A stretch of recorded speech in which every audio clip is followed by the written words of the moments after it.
बहुत समय पहले की बात है। एक दूर दराज के राज्य में एक घना और रहस्यमयी जंगल था, जिसे लोग मायावी जंगल के नाम से जानते थे। इस जंगल के बारे में कई किंवदंतियां प्रचलित थीं। कोई कहता कि वहां पर भूत प्रेत रहते हैं, तो कोई कहता कि वहां पर जादुई शक्तियां हैं। लेकिन इन कहानियों का सबसे चर्चित पहलू था जंगल का वनरक्षक और एक श्रापित रानी। इस जंगल में कोई भी आसानी से प्रवेश नहीं कर सकता था। जो भी व्यक्ति जंगल के भीतर जाने का प्रयास करता, वह या तो कभी लौटकर नहीं आता या फिर वापस आ भी जाता तो उसकी याददाश्त चली जाती। जंगल के चारों ओर फैली डरावनी कहानियों के बावजूद लोगों के दिलों में एक गहरा आकर्षण भी था, मानो कोई अनजानी शक्ति उन्हें खींच रही हो। राज्य की रानी सूर्यवती, जो कभी बहुत ही न्यायप्रिय और दयालु शासिका थी, अब कठोर और क्रूर बन गई थी। उनके राज्य में हर जगह दमन और भय का माहौल था। उनकी कठोरता का कारण था एक प्राचीन श्राप, जो उन्हें एक महान संत द्वारा मिला था। संत ने उन्हें श्राप दिया था कि वह तब तक जंगल में कैद रहेंगी जब तक उन्हें अपनी गलतियों का एहसास नहीं होगा और वे सच्चे मन से पश्चाताप नहीं करेगी। रानी सूर्यवती के राज्य में कभी सुख शांति का माहौल था। लोग उनकी बुद्धिमानी और करुणा की तारीफ करते थे। लेकिन धीरे धीरे सत्ता का मदरानी पर चढ़ गया। उन्होंने अपनी ताकत का गलत इस्तेमाल करना शुरू कर दिया, जिसके कारण राज्य के कई लोगों को कष्ट सहना पड़ा। एक दिन एक महान संत उनके दरबार में आए और रानी से कहा, तुम्हारा अभिमान तुम्हें बर्बाद कर देगा। समय रहते चेत जाओ, अन्यथा तुम्हारे कर्मों का फल तुम्हें भुगतना पड़ेगा। रानी ने संत की बातों को नजरअंदाज कर दिया और उन्हें दरबार से बाहर निकाल दिया। ये देखकर संत क्रोधित हुए और उन्होंने रानी को श्राप दे दिया, तुम्हारे अहंकार और कठोरता ने तुम्हें अंधा कर दिया है। तुम तब तक इस जंगल में कैद रहोगी जब तक तुम्हें अपनी गलतियों का एहसास नहीं होता और तुम सच्चे मन से पश्चाताप नहीं करती। जंगल का वनरक्षक एक जादुई प्राणी था, जो कई वर्षों से जंगल की रक्षा कर रहा था। उसके पास अद्भुत शक्तियां थीं, जो उसे अनोखा बनाती थीं।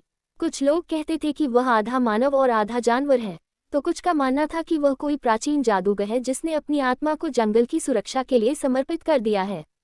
लेकिन वास्तव में वह एक ऐसा प्राचीन रक्षक था जिसे देवताओं ने इस जंगल की रक्षा के लिए भेजा था। वनरक्षक की भूमिका सिर्फ रानी को जंगल में कैद रखने तक सीमित नहीं थी। वह इस जंगल के हर कोने की निगरानी करता था और जो कोई भी जंगल के नियमों का उल्लंघन करता, उसे तुरंत पकड़ लेता।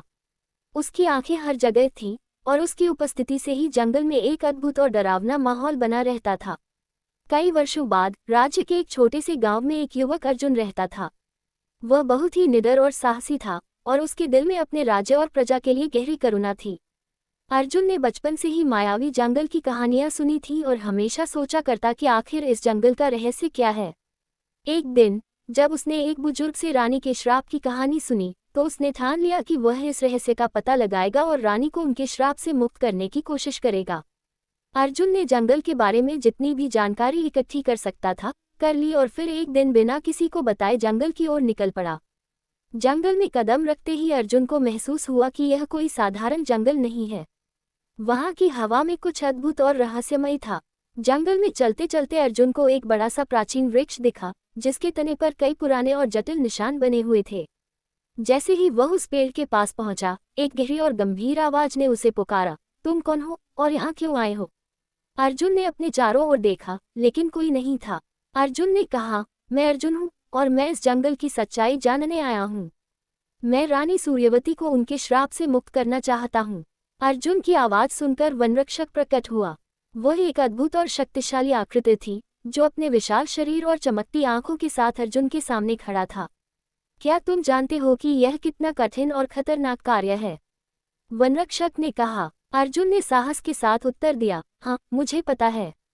लेकिन मैं अपने राज्य को बचाने और रानी को मुक्ति दिलाने के लिए कुछ भी करने को तैयार हूँ। वनरक्षक उसकी निडरता और सच्चाई को देखकर प्रभावित हुआ। उसने अर्जुन को बताया कि रानी का श्राप केवल तभी टूट सकता है जब वे अपनी गलतियों का स्वीकार करें और सच्चे मन से पश्चाताप करें। इसके अलावा उन्हें कई कठिन चुनौतियों का सामना करना पड़ेगा, जिसमें जंगल के रहस्यों को सुलझाना और वहां के जीव जंतुओं से पार पाना शामिल है। अर्जुन ने वनरक्षक की बातें मानी और उसकी मदद से जंगल की यात्रा शुरू की। पहले चरण में उन्हें एक गहरी और रहस्यमय झील से गुजरना था। इस झील में एक जादुई जल राक्षस रहता था, जो किसी को भी झील के पार नहीं जाने देता था। अर्जुन ने अपनी बुद्धिमानी से जल राक्षस को शांत किया और उसे एक ऐसा गीत सुनाया जो उसकी आत्मा को सुकून दे। जल राक्षस ने अर्जुन को झील पार करने दिया और उसकी मदद करने का वचन भी दिया। इसके बाद अर्जुन को एक जादुई भूल भुलैया का सामना करना पड़ा, जिसमें कई अद्भुत और विचित्र प्राणी थे। कुछ प्राणी उसकी मदद करना चाहते थे, लेकिन कुछ उसे भटकाने के लिए बने हुए थे। अर्जुन ने अपने दिमाग और धैर्य का उपयोग किया और उन पहेलियों को सुलझाया, जिससे उसे मार्ग मिल गया। जंगल की हर चुनौती ने अर्जुन को और भी मजबूत बना दिया। जब वह अंततः जंगल के भीतर उस स्थान पर पहुंचा जहां रानी कैद थी, तो उसने देखा कि वे एक छोटे से महल में अकेली बैठी थी। उनके चेहरे पर उदासी और पश्चाताप की झलक थी, मानो वे वर्षों से अपनी गलतियों का भार उठाए हुए हों। अर्जुन ने उनसे कहा, रानी माँ, क्या आपको अपनी गलतियों का एहसास हो गया है? रानी ने भरी आंखों से उत्तर दिया, हाँ अर्जुन, मैं जानती हूँ कि मेरे अभिमान और कठोरता ने मुझे यहाँ तक पहुँचाया है। मैं हर दिन इस श्राप के कारण अपनी गलतियों के लिए पछताती हूँ और प्रजा से माफ़ी मांगना चाहती हूँ। अर्जुन ने देखा कि रानी का पश्चाताप सच्चा था। वह उन्हें वनरक्षक के पास ले गया। वनरक्षक ने उनकी सच्चाई को परखा और फिर जीवन वृक्ष के पास उन्हें ले गया। जीवन वृक्ष की जड़ें अचानक हिलने लगीं और उसकी पत्तियां चमक उठीं। एक जादुई ध्वनि गूंजी, तुम्हारे पश्चाताप ने तुम्हें मुक्ति दिलाई है। अब तुम इस श्राप से मुक्त हो सकती हो। रानी के श्राप के टूटते ही जंगल की सारी मायावी शक्तियां खत्म हो गईं और वहां की हरियाली और सुंदरता लौट आई। अर्जुन ने रानी को उनके महल तक पहुंचाया, जहां उन्होंने राज्य की प्रजा के सामने अपनी गलतियों को स्वीकार किया और सबसे माफी मांगी। प्रजा ने उनके साहस और सच्चे पश्चाताप को स्वीकार किया और उन्हें पुनः अपना सच्चा शासक मान लिया। अर्जुन की बहादुरी और समर्पण के कारण राज्य की दशा बदल गई।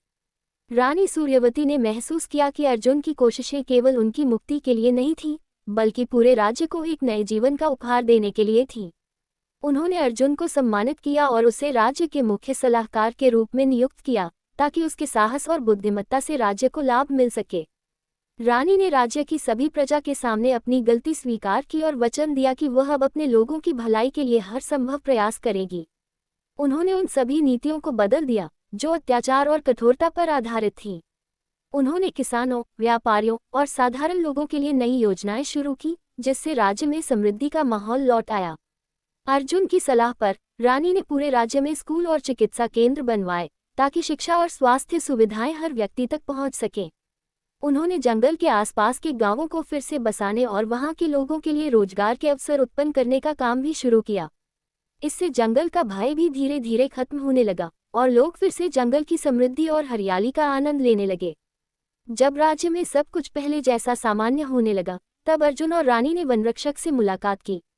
वनरक्षक ने अर्जुन की ओर देखा और कहा, तुमने अपने साहस, धैर्य और बुद्धिमानी से न केवल रानी को मुक्ति दिलाई बल्कि इस राज्य की रक्षा भी की। तुम्हारी सच्चाई और नेक नीयत ने तुम्हें हर परीक्षा में सफल बनाया। अब समय आ गया है कि मैं भी अपनी अंतिम यात्रा पर निकलूं। इस जंगल की रक्षा अब तुम्हारे और राज्य के लोगों के हाथों में है। वनरक्षक ने अपने हाथों से अर्जुन को एक विशेष जादुई पत्ती दी, जो जीवन वृक्ष से निकली थी। उसने कहा, जब भी तुम्हें इस जंगल की जरूरत पड़े, ये पत्ती तुम्हारी सहायता करेगी। ये जीवन वृक्ष का आशीर्वाद है, जो तुम्हें हमेशा शक्ति और सच्चाई की राह पर बनाए रखेगा। वनरक्षक धीरे धीरे धुंध में बदलकर गायब हो गया, लेकिन उसकी विदाई के साथ ही जंगल में एक अनोखी शांति और सुकून छा गया, मानो वह हमेशा के लिए अर्जुन और राज्य की रक्षा कर रहा हो। अर्जुन की बहादुरी और रानी के पश्चाताप ने पूरे राज्य को एक नई दिशा दी। लोगों के मन से जंगल का भय खत्म हो गया और उन्होंने उस जंगल को अर्जुन का वन नाम दिया। ये जंगल अब एक पवित्र स्थल बन गया, जहां लोग आकर वनरक्षक और अर्जुन की कहानियों का स्मरण करते और उन्हें अपनी अगली पीढ़ियों को सुनाते। राज्य में हर ओर खुशियों का माहौल था। रानी सूर्यवती ने अर्जुन को राज्य का संरक्षक नियुक्त किया और जब वह वृद्ध हुई तो उन्होंने सिंहासन भी अर्जुन को सौंप दिया। अर्जुन ने राज्य में शांति, समृद्धि और न्याय का राज स्थापित किया। सालों बाद जब अर्जुन वृद्ध हो गया तो उसने राज्य को अपने पुत्र के हाथों सौंप दिया। वह एक बार फिर मायावी जंगल की ओर गया, जहां उसने अपनी यात्रा की शुरुआत की थी। वह जीवन वृक्ष के पास जाकर बैठा और अपनी आंखें बंद कर लीं। तभी जीवन वृक्ष की पत्तियां चमक उठीं और एक हल्की सी हवा अर्जुन के चारों ओर घूमने लगी। उसे लगा मानो वनरक्षक की आत्मा उसके पास आए हो, उसे अपने साथ लेने। अर्जुन ने एक आखिरी बार जीवन वृक्ष की पत्तियों को छुआ और धीरे धीरे अपनी आत्मा को उस जंगल की शांति में विलीन होते देखा।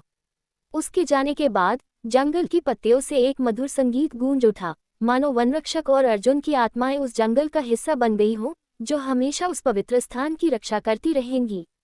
ये कहानी न केवल साहस, धैर्य और सच्चाई की है, बल्कि यह भी बताती है कि हमें अपने कार्यों की जिम्मेदारी लेनी चाहिए और यदि हमने कोई गलती की है तो सच्चे मन से पश्चाताप करना चाहिए। अर्जुन की बहादुरी और रानी के पश्चाताप ने ये साबित किया कि कठिनाई चाहे कितनी भी बड़ी क्यों न हो, सच्चाई और साहस के साथ उसका सामना किया जा सकता है। अगर वीडियो अच्छी लगी हो तो वीडियो को लाइक करें, शेयर करें और सब्सक्राइब करें।